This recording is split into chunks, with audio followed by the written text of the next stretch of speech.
আমাকে আমার মতো থাকতে দাও, আমি নিজেকে নিজের মতো গুছিয়ে নিয়েছি। তোমাদের মনে প্রশ্ন আসছে, সেটা এই গানটা কেন গাইলে? চল, সেটা জানতে হলে আজকে আমরা জানবো জোসেফ কনরাডের লেখা একটা অত্যন্তই গুরুত্বপূর্ণ একটা নোভেল, সেটা হচ্ছে লর্ড জিম। লর্ড জিম তোমরা প্রায় হয়তো শুনে থাকবে, তোমাদের সিলেবাসের মধ্যে রয়েছে। চলো, আজকে আমরা জানি যে লর্ড জিমের মধ্যে কি হয়েছে, অর্থাৎ জোসেফ কনরাড লর্ড জিমের মধ্যে কি ঘটনা আমাদেরকে দেখিয়েছেন। শুরু করা যাক তাহলে আমাদের আজকের ভিডিও, জোসেফ কনরাডের লেখা লর্ড জিম। তো সবার আগে নোভেলটা সম্পর্কে জানার আগে আমরা জেনে নিই যে রাইটার জোসেফ কনরাড কে ছিলেন। জোসেফ কনরাড ছিলেন একজন পলিশ ব্রিটিশ অথর এবং উনি হচ্ছেন শর্ট স্টোরিজ, নোভেলস বিভিন্ন কিছু লিখেছিলেন এবং ইংলিশের জগতে সত্যি এক প্রকার একটা গুরুত্বপূর্ণ রোল কিন্তু উনি প্লে করছেন। এবং ওনার দেখা বিভিন্ন ধরনের রাইটিং বর্তমান দিনেও খুব বিখ্যাত, যেমন লর্ড জিম রয়েছে, তেমনই একই রকমভাবে হার্ট অফ ডার্কনেস, তারপর দ্য সিক্রেট এজেন্ট, এই সকল গল্পগুলো রয়েছে ওনার। তো এবার আমরা জানবো যে লর্ড জিম হচ্ছে কি রকমের নোভেল। এটা হচ্ছে এক প্রকার একটা মডার্নিস্ট সাইকোলজিক্যাল নোভেল। সাইকোলজিক্যাল মানে হচ্ছে যেখানে আমরা দেখতে পাবো এখানে যে এই যে জিম যে ক্যারেক্টারটা রয়েছে না, যে গল্পের একদম টাইটেলে তোমরা দেখতে পাচ্ছ লর্ড জিম, তো জিম ক্যারেক্টারটার বলতে পারো সাইকোলজি সম্পর্কে আমরা জানতে পারবো, যে কেমন করে ব্যক্তিটি চিন্তা করে, কেমন করে ভাবে, সেগুলো সম্পর্কে আমরা জানতে পারবো। এবং তার সাথে জানতে পারবো যে কেমন করে জিম পরবর্তীকালে লর্ড হিসেবে সবার কাছে পরিচিত হয়, সেটা আমরা এই গল্পের মধ্যেই জানতে পারবো। তো গল্পটা শুরু হচ্ছে একটি ছেলে জিম, যার বয়স ওই ধরে নাও 24 ইয়ার্স। সে খুব কম বয়সে একজন সেলার হয়ে গেছে, কিন্তু তার মনের মধ্যে যে একটা ইচ্ছে, সেই ইচ্ছে কিন্তু তার পূরণ হচ্ছে না। ইচ্ছেটা কি তোমাদের জানার ইচ্ছা করছে, তাই তো? ইচ্ছেটা হচ্ছে যে তার জীবনে তার মতে কোন রকম কোনো অ্যাডভেঞ্চার সে আজ পর্যন্ত অ্যাকচুয়ালি সেটাকে এক্সপ্লোর করতে পারেনি। এইটাই তার মনের একটা আফসোস রয়ে গেছে। এরপর আস্তে আস্তে জিম একটি বলতে পারো শিপের ফার্স্ট মেট হয়। শিপটার নাম কি? শিপটার নাম মনে রাখবে তোমরা সবাই, শিপটার নাম হচ্ছে পাটনা। যেই শিপটা 800 জন মুসলিম পিলগ্রিমসকে মক্কায় নিয়ে যাচ্ছে।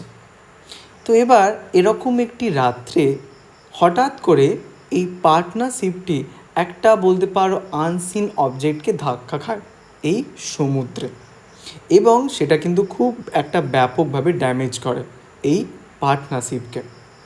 তখন জিম এবং হচ্ছে ওই অ্যাকচুয়ালি ওই শিপের যে ক্যাপ্টেন, তো সেই ক্যাপ্টেনরা মনে করে যে জাহাজটা খুব তাড়াতাড়ি ডুবে যাবে।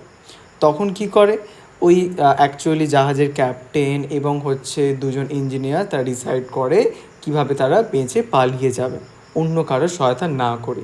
তো তাই জন্য তারা একটা লাইফ বোটকে কী করে জলের ওপর ফেলে দেয়, আর জিমও আনকনসিয়াসলিভাবে সেই লাইফ বোটের ওপর লাফিয়ে পড়ে, এবং লাফিয়ে পড়ে তারা কি করে জলের ওপরই ভাসতে থাকে, এবং তারা ভাবে যে ওই পার্টনারশিপটি খুব তাড়াতাড়ি ডুবে যাবে। কিন্তু ওই পার্টনারশিপটাকে বাঁচানো হয় কিছু ফ্রেন্ডশিপসের দ্বারা, আর এই জিম এবং হচ্ছে বাকি অন্যান্য ক্রু মেম্বার্সদেরকে বাঁচায় একজন ফরেনার।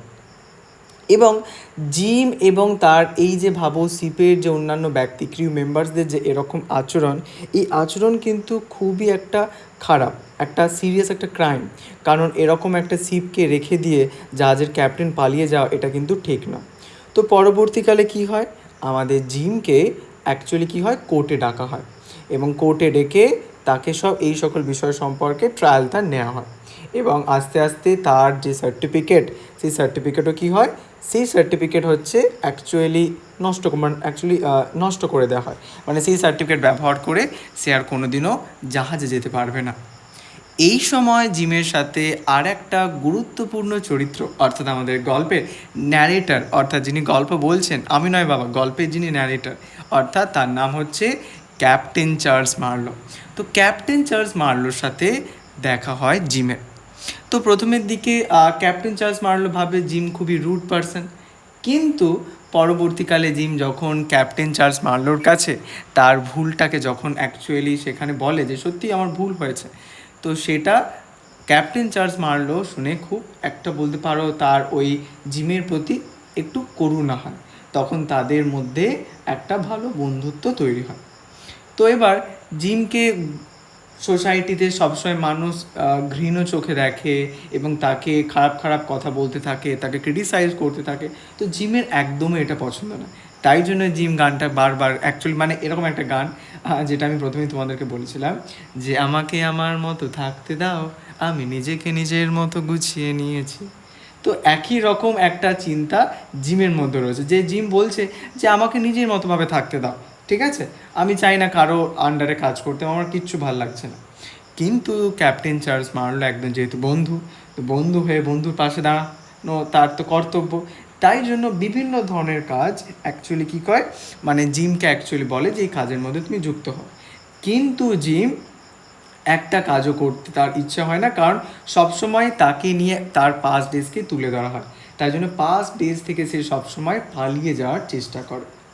তো এইভাবে যখন ক্যাপ্টেন চার্লস মার্লো দেখে যে না, এইভাবে জিমের মধ্যে পরিবর্তন আনা খুবই কঠিন, তখন ক্যাপ্টেন চার্লস মার্লোর একটা ফ্রেন্ড ছিল, তার নাম হচ্ছে স্টেইন। তো স্টেইনের সাথে কথা বলে। স্টেইন বলে ঠিক আছে, একটা শান্তিপূর্ণ একটা জায়গা রয়েছে, তার নাম হচ্ছে পাটুশান। সেই পাটুশানে হচ্ছে জিমকে পাঠিয়ে দেওয়া হবে এবং সেখানে ট্রেড রিপ্রেজেন্টেটিভ হিসেবে জিম কাজ করবে। তো তারপর এটা জিমও চাচ্ছিল, কারণ কি সেই সকল অঞ্চলে তো মানুষ জিমকে চেনে না, আর না চিনলে তার অতীত সম্পর্কে জানে না। তো এটা ভেবে জিম কী হয়, সম্মতি হয় এবং তারপর পার্টুশনে সেখানে চলে যায়। সেখানে গিয়ে একজন রবারকে সে দেখে, তার নাম কি, তার নাম হচ্ছে সেরিফ আলী। তো এই যে রবার, এই রবারের অ্যাকচুয়ালি কী করছে, এই অঞ্চলে মানুষদের উপর ব্যাপকভাবে অত্যাচার করছিল। তো তাদের অত্যাচারের হাত থেকে বাঁচিয়েছিল মানুষদের। তো এরপর থেকে এই জিমকে সবাই এখন লর্ড জিম বলে অভিহিত করতে থাকে। তো এখন আমাদের জিম খুব খুশি তার বর্তমান নিয়ে। এবার আস্তে আস্তে আস্তে আস্তে কী হয়, জিম খুব পপুলার হয়ে যায় ওই অঞ্চলে এবং তারপরে আস্তে আস্তে গ্রামের অন্যান্য সকল মানুষেরা এবং ওই গ্রামের একজন জমিদার ছিল, তার নাম হচ্ছে ডোরামিন, ডোরেমন নয় কিন্তু ডোরামিন, ঠিক আছে। তো ডোরামিন কী করে, ওই অ্যাকচুয়ালি গ্রামের যিনি জমিদার তিনিও খুব পছন্দ করেন এবং তার একটা ছেলে ছিল, ছেলের নাম হচ্ছে ডেন ওয়ারিস। তো ছেলে ওর সাথে ভালো বন্ধুত্ব হয়ে যায় কার, আমাদের এই জিমের। এবং এই জিমের সাথে একজনের দেখা হয়, তার নাম হচ্ছে জুয়েল। ওকে, তো জুয়েল জিমকে খুব ভালোবাসে, কিন্তু জুয়েলের একটা পাস্ট একটা বলতে পারো হচ্ছে একটা ইভেন্ট রয়েছে। কী ইভেন্ট? ইভেন্টটা হচ্ছে যে তার বাবা অর্থাৎ জুয়েলের বাবা জুয়েলের মাকে ছেড়ে দিয়ে চলে গিয়েছিল। তো পরবর্তীকালে জুয়েলের মা একজন খারাপ ব্যক্তি, তার নাম হচ্ছে কর্নেলিয়াস। তো কর্নেলিয়াসের সাথে বিবাহ করে, আর কর্নেলিয়াস কিন্তু একেবারেই জুয়েলকে পছন্দ করে না, সবসময় তার উপর মানে অত্যাচার করে, এরমভাবে তার উপর একটা বলতে পারে টর্চার সবসময় করে। তো এটা জুয়েলের একদম পছন্দ না। তো ওই জন্য জুয়েল সবসময় ভাবে যে জিম যদি আমায় কোনো ছেড়ে চলে যায়, এরকম একটা ভয় নিয়ে জুয়েল সবসময় জিমের কথা সে ভাবতে থাকে, ঠিক আছে। এবার এই সময় হঠাৎ একজন সি রবার বা জলদস্যু আসে। তার নাম কি? তার নাম হচ্ছে ক্যাপ্টেন ব্রাউন। ক্যাপ্টেন ব্রাউন এখানে আসে অ্যাকচুয়ালি খাবারের খোঁজে। তো ক্যাপ্টেন ব্রাউন হচ্ছে যখন এই অ্যাকচুয়ালি ভিলেজে আসে, তখন সেখানে জিম ছিল না, জিম অন্য কোনো কাজে ব্যস্ত ছিল। তো ডেন ওয়ারিস এবং অন্যান্য সকল ডিফেন্ডার্সরা তারা আসে, এসে কী করে, ডিফেন্ড করার চেষ্টা করে। তো তারপরে আস্তে আস্তে কী হয়, তারপরে হচ্ছে পরবর্তীকালে ওই ক্যাপ্টেন ব্রাউনের সাথে জিমের দেখা হয় এবং ক্যাপ্টেন ব্রাউন খুব চালাকির সাথে কর্নেলিয়াসের সাথে একটা ভালো সম্পর্ক আছে ক্যাপ্টেন ব্রাউন। আর কর্নেলিয়াসও কিন্তু একদম পছন্দ করে না জিমকে, কারণ সে জুয়েলের সাথে কথাবার্তা বলে এই রকম ভেবে। তো কর্নেলিয়াস ক্যাপ্টেন ব্রাউনের সাথে বা ব্রাউনকে সহায়তা করে এবং ক্যাপ্টেন ব্রাউন জিমকে বলে যে আমাকে অ্যাকচুয়ালি সমুদ্রে যাওয়ার পথ দেখিয়ে দাও বা আমি শান্তিতে চলে যাবো, আমি কোনো ক্ষতি করব না। তো জিম বলে ঠিক আছে, বেশ, কোনো অসুবিধা নেই। তো এরপর যখন ক্যাপ্টেন ব্রাউন তার ক্রিউ মেম্বার্সে নিয়ে যখন চলে যাচ্ছে, সেই সময় হঠাৎ ডেন ওয়ারিসের পর গুলি ফায়ার করে এবং সেখানেই ডেন ওয়ারিস মারা যান।